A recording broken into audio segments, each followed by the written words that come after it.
முருகனின் 6 படை வீடுகளில் முதல் படை வீடான திருப்பரங்குன்றம் அருள்மிகு சுப்பிரமணிய சாமி கோவிலில் நடைபெறும் சிறப்பு பெற்ற விழாக்களில் ஒன்றான கார்த்திகை திருவிழா கொடியேற்றத்துடன் இன்று கோலாகலமாக துவங்கியது. பக்தர்கள் ஏராளமோர் பங்கேற அரோகரா கோஷம் முழங்கி சுவாமி தரிசனம் செய்தனர்.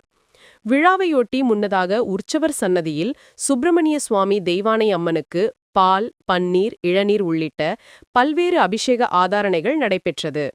இதையடுத்து சுவாமி தெய்வானையுடன் சர்வ அலங்காரத்தில் கம்பத்தடி மண்டபத்தில் எழுந்தருளினார்.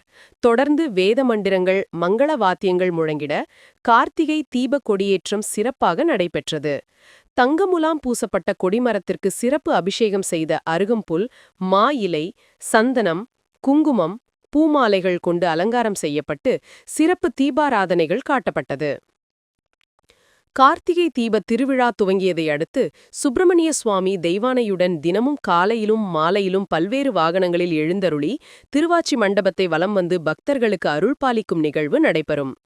விழாவின் முக்கிய நிகழ்ச்சியாக வருகிற டிசம்பர் 2ஆம் தேதி இரவு சுவாமிக்கு பட்டாபிஷேகமும், 3ஆம் தேதியன்று மாலை 6 மணிக்கு மேல் பால தீபம் ஏற்றப்பட்டு மலை மீது உச்சி பிள்ளையார் கோவிலில் கார்த்திகை மகாதீபமும் ஏற்றப்படுகிறது. கார்த்திகை தீப திருவிழாவின் முழு ஏற்பாடுகளையும் கோவில் நிர்வாகம் சிறப்பாக செய்து வருகிறது.